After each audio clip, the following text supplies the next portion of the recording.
안녕하십니까. 10월 16일 목요일 말씀 묵상 함께 시작하겠습니다. 오늘도 주님께서 우리와 함께 하시고 우리를 올바른 길로 인도해 주시는 것을 느끼는 귀한 하루 보내실 수 있기를 기도합니다. 오늘 본문은 창세기 48장 8절에서부터 16절까지 말씀이고요. 통독하신 말씀은 마가복음 8장과 9장입니다. 오늘 본문에서는 야곱이 므낫세와 에브라임을 축복하는 모습을 보여주는데요. 원래는 상당히 어리석은 자였지만 이렇게 지혜롭게 되었다는 것을 확인하면서 우리의 인생도 이러한 발전이 있기를 기대해보는 그런 시간이 되었으면 좋겠습니다. 그리고 말씀 읽기 전에 잠깐 다시 한번 광고를 드리겠습니다. 저희 함께하는 교회에서 말씀 사경회를 하고요. 10월 31일부터 11월 2일까지 금요일에는 오후 8시, 토요일에는 오후 6시, 그리고 주일에는 오전 11시에 말씀 사경회가 이루어집니다. 함께하는 교회의 성도가 아니심에도 불구하고 여기에 참여하기를 원하시는 분이 혹시 계시다면 미리 좀 알려주셨으면 더 좋겠어요. 왜냐하면 장소가 그렇게 넓지 않거든요. 그리고 오셨을 때 간단한 식사라도 함께 나눌 수 있는 그런 관계가 있었으면 좋겠다는 마음도 있고요. 그래서 내가 함께하는 교회의 성도는 아니지만 여기에 한번 참여해보고 싶다는 마음이 있으시다면 미리 좀 알려주시면 저희가 조금 더 준비하는 데 좋을 것 같습니다. 그럼 말씀을 함께 보시겠습니다. 이스라엘이 요셉의 아들들을 보고 이르되 이들은 누구냐? 이는 하나님이 여기서 내게 주신 아들들이니이다. 그들을 데리고 내 앞으로 나아오라. 내가 그들에게 축복하리라.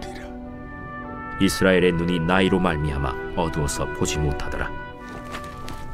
요셉이 두 아들을 이끌어 아버지 앞으로 나아가니 이스라엘이 그들에게 입맞추고 그들을 안고 요셉에게 이르되 내가 내 얼굴을 보리라고는 생각하지 못하였더니 하나님이 내게 내 자손까지도 보게 하셨도다.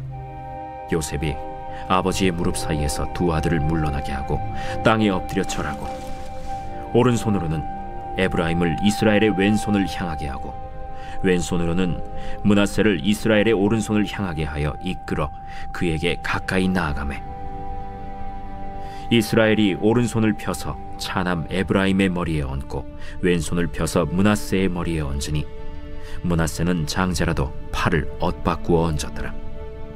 그가 요셉을 위하여 축복하여 이르되 내 조부 아브라함과 아버지 이삭이 섬기던 하나님, 나의 출생으로부터 지금까지 나를 기르신 하나님, 나를 모든 환난에서 건지신 여호와의 사자께서 이 아이들에게 복을 주시오며 이들로 내 이름과 내 조상 아브라함과 이삭의 이름으로 칭하게 하시오며 이들이 세상에서 번식되게 하시기를 원하나이다. 우리가 야곱의 인생을 한번 돌이켜보면요. 아버지에게 축복받고 싶어서 거짓말했다가 그 때문에 집에서 쫓겨나서 죽을 고생을 했고 라헬을 사랑했지만 레아까지 아내로 맞이해야만 됐고 세겜에 정착하고 싶었지만 아들들이 사고를 치는 바람에 베델로 갔다가 헤브론으로 옮겨야 됐고 요셉을 사랑해서 그를 장자로 삼고자 했지만 그가 죽었다는 소식을 들어야 했죠. 그야말로 파란만장한 인생을 산 사람이 바로 야곱입니다. 하지만 그 모든 어려움들이 다 하나님께서 주시는 은혜, 하나님의 복으로 변화되고 다 극복이 됐죠. 이제 그는 인생의 마지막 시간에 두 손자들을 축복하면서 그가 하나님으로부터 참 지혜를 얻었음을 드러내고 있는 겁니다. 이스라엘이 요셉의 아들들을 보고 이르되 이들은 누구냐? 요셉이 그의 아버지에게 아뢰되 이는 하나님이 여기서 내게 주신 아들들이니이다. 아버지가 이르되 그들을 데리고 내 앞으로 나오라. 내가 그들에게 축복하리라. 야곱은 므낫세와 에브라임을 자기 아들로 삼겠다. 그래서 므낫세 지파가 되고 에브라임 지파가 되도록 하겠다고 말을 했는데 그 아들들을 이제 보고는 이들은 누구냐라고 다시 묻고 있어요. 왜 그러냐 하면은 이스라엘의 눈이 나이로 말미암아 어두워서 보지 못했기 때문이에요. 완전히 안 보였던 것 같지는 않지만 매우 시력이 떨어져 있어서 그들이 누구인지를 확인하지 못했던 것 같습니다. 그런데 이 모습은 사실은 자기가 아버지 이삭으로부터 축복을 받으려 했을 때 그 아버지의 모습하고 매우 비슷하죠. 창세기 27장에 이삭이 나이가 많아 눈이 어두워 잘 보지 못했다라고 되어 있지 않습니까? 이스라엘의 눈이 나이로 말미암아 어두워서 보지 못했다라고 되어 있습니다. 그리고 또 이들은 누구냐라고 묻고 있는 것도 사실 이삭이 야곱에게 물었던 것과 비슷하죠. 야곱이 아버지에게로 나아가서 내 아버지여 하고 부르니까 이르되 내가 여기 있노라. 내 아들아 네가 누구냐? 내 아들아 불러놓고 너는 누구냐고 묻는 그러한 모습을 볼 수 있는데, 사실 야곱이 이들 므낫세와 에브라임이 자기 손자라는 것을 전혀 짐작조차 못했을 리는 없죠. 하지만 정확하게 보이지 않기 때문에 이들이 누구냐고 묻고 있고, 과거의 이삭도 에서인지 야곱인지 잘 구별이 안 되다 보니까 누구냐고 물은 거 아니겠습니까? 그러한 모습은 이삭의 모습과 너무나도 비슷합니다. 그 아버지의 모습이 그대로 야곱에게도 나타나고 있는 거 아닌가 그런 생각이 들어요. 그런데 이삭은 사실은 그때에 어리석었거든요.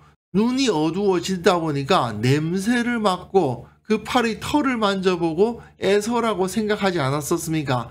사실 제가 27장 묵상할 때 그것은 인간들이 서로를 확인하는 방식이 아니라 동물들이 서로를 확인하는 방식이다 라고 말씀을 드린 적이 있었는데, 그걸 통해서 이삭의 영적인 수준이, 그 지혜가 매우 추락해 있었다는 것을 그 본문에서는 보여주고 있었거든요. 그런데 야곱의 경우는 아닌 겁니다. 분명히 어두워서 잘 보지 못했고 이들은 누구냐고 물을 정도였지만 이스라엘은 눈이 보이지 않음에도 불구하고 보고 있어요. 요셉이 두 아들을 이끌어 아버지 앞으로 나아가니 이스라엘이 그들에게 입맞추고 그들을 안고 요셉에게 이르되 내가 네 얼굴을 보리라고는 생각하지 못하였더니 하나님이 내게 내 자손까지도 보게 하셨도다. 보다라고 되어 있잖아요. 잘 보지 못했음에도 불구하고 본다고 이야기하죠. 물론 이것은 희미하게나마 육신의 눈으로 본다는 의미이기도 하겠지만 사실은 하나님께서 주시는 지혜의 눈으로 보는 거라고 생각할 수 있겠죠. 결국 야곱은 육신의 눈이 아니라 하나님께서 주신 지혜의 눈으로 사랑하는 아들과 손자들까지 보고 그들에게 언약을 전수해 줄 수 있었던 겁니다. 요셉이 아버지의 무릎 사이에서 두 아들을 물러나게 하고 땅에 엎드려 절하고, 요셉이 굳이 그 앞에서 뒤로 물러나서 아버지에게 절을 해요. 이것은 상당히 공식적인 의식이 이제 진행될 것이다 라는 것을 알게 하죠. 오른손으로는 에브라임을 이스라엘의 왼손을 향하게 하고 왼손으로는 므낫세를 이스라엘의 오른손을 향하게 하여 이끌어 그에게 가까이 나아가매, 이스라엘이 오른손을 펴서 차남 에브라임의 머리에 얹고 왼손을 펴서 므낫세의 머리에 얹으니 므낫세는 장자로도 팔을 엇바꾸어 얹었더라. 자, 요셉은 자기가 아버지를 마주보고 있으니까 아버지의 오른손이 장자인 므낫세를 축복하게 하고 아버지의 왼손이 차자인 에브라임을 축복하게 하기 위해서 자기의 오른손으로는 에브라임을, 왼손으로는 므낫세를 이끌어 주고 있는데 야곱은 그 팔을 엇바꾸어 얹었습니다. 왜 이렇게 므낫세와 에브라임의 순서가 바뀌었는가에 대해서는 다양한 해석이 가능합니다만은 정확하게 하나의 설득력 있는 해석은 사실은 없어요. 이후 내용으로 미루어 볼 때 야곱이 므낫세를 좋지 않게 평가했다? 그렇지 않습니다. 에브라임만 편애했다? 그것도 아닙니다. 또 이후 역사를 진행해 보면 분명 에브라임이 대표적인 강한 지파가 된 건 맞는데 므낫세라고 해서 약했느냐? 그렇지 않아요. 굉장히 넓은 땅을 차지하면서 풍요를 누렸던 것이 므낫세거든요. 그러면 도대체 왜 이렇게 야곱이 팔을 엇바꾸어 얹었을까에 대해서 고민을 하게 되는데, 정확하게 그 의도를 파악하기는 좀 어렵지만 아무래도 자신의 일생 가운데 하나님께서는 사람들이 예상할 수 없는 과정으로 복을 주신다는 것을 표현하는 것이 아닌가, 그렇게 생각이 됩니다. 사람들은 다 장자를 오른손으로 축복할 거라고 생각을 하지만 하나님께서는 인간들의 예상을 깨는 방식으로 그 섭리를 이어가셨잖아요. 마찬가지로 지금 야곱도 요셉의 예상과는 다른 방식으로 두 손자를 축복하고 있다라고 볼 수 있습니다. 그리고 지금 야곱의 두 손에는 에브라임과 므낫세의 머리가 있지만 야곱의 축복은 요셉을 위하여 축복하는 것이에요. 이제 이 에브라임과 므낫세가 합쳐져서 요셉이 될 거니까 이들이 에브라임 지파, 므낫세 지파가 될 거거든요. 그리고 그 내용은 지금까지 이어져 내려왔던 축복의 내용을 그대로 따르고 있습니다. 내 조부 아브라함과 아버지 이삭이 섬기던 하나님, 나의 출생으로부터 지금까지 나를 기르신 하나님, 아브라함과 이삭과 야곱의 하나님인데, 야곱은 자기 인생을 돌아보니 자기가 태어났을 때부터, 사실 그 태 중에서부터 에서와 싸웠던 것이 야곱이죠.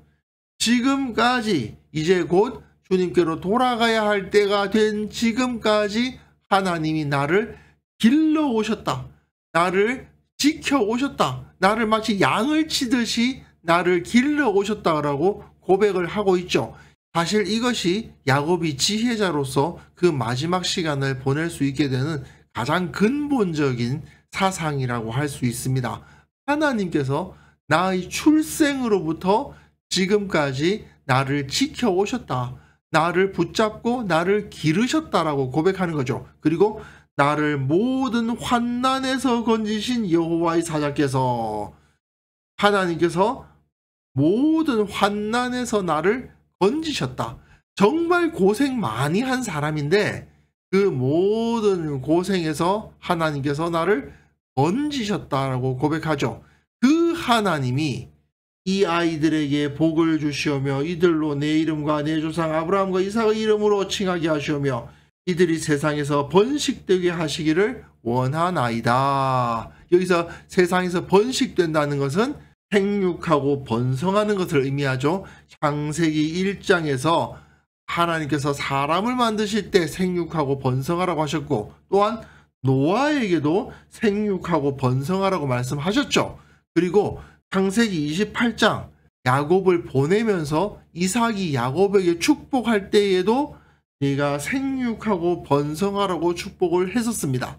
이거는 결국 하나님께서 자기 백성들에게 변함없이 주셨던 축복을 반복하고 있는 거예요.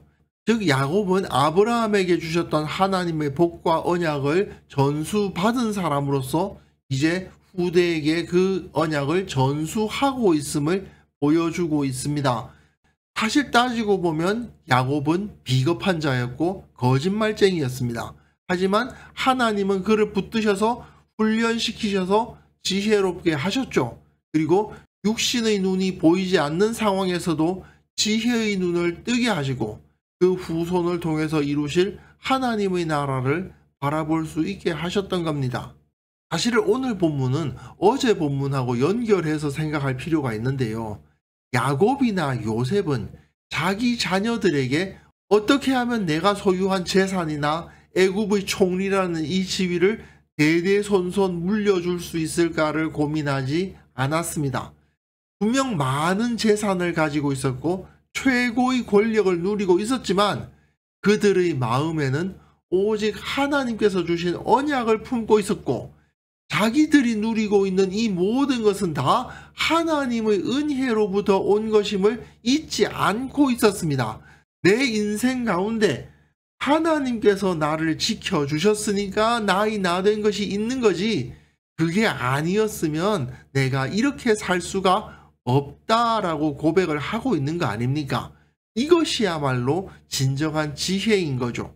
우리는 하나님의 백성들입니다. 우리도 이 야곱이 보여주고 있는 것과 같이 이러한 언약에 기초한 지혜를 가져야 합니다. 세상의 가치에 마음을 빼앗겨 가지고 어떻게 하면은 더 많은 돈을 벌 수 있는가? 어떻게 하면은 더 높은 자리에 오를 수 있는가? 그것에 내 마음이 다 가 있음으로 말미암아 결국은 그 모든 것이 다 하나님으로부터 온다는 것을 잊어버리게 되면 결국 우리는 모든 것을 잃어버리게 될 수밖에 없습니다. 야곱의 인생이 그것을 보여주고 있지 않습니까? 세상의 부와 지위를 추구하다 보면 오히려 그것을 잃어버릴 것이요, 하나님 앞에서 정직하고 거룩하기를 추구하다 보면 얻게 될 것이라는 것을 야곱의 인생은 너무나도 확실하게 보여주고 있습니다. 과연 우리는 이러한 지혜를 가지고 있는지를 한번 점검해보는 시간을 가졌으면 좋겠습니다. 그래서 이 시간 함께 기도하실 때에는요, 하나님 안에서 참된 지혜를 갖게 하여 주옵소서. 인생에서 가장 중요한 것이 무엇인지 늘 묵상하는 삶을 살아가게 하시고, 우리 교회 모든 성도들 세상의 가치관에 얽매이지 않고 하나님 안에서 참 지혜를 가지고 참된 가치를 찾게 하옵소서. 함께 기도하는 시간 가졌으면 합니다.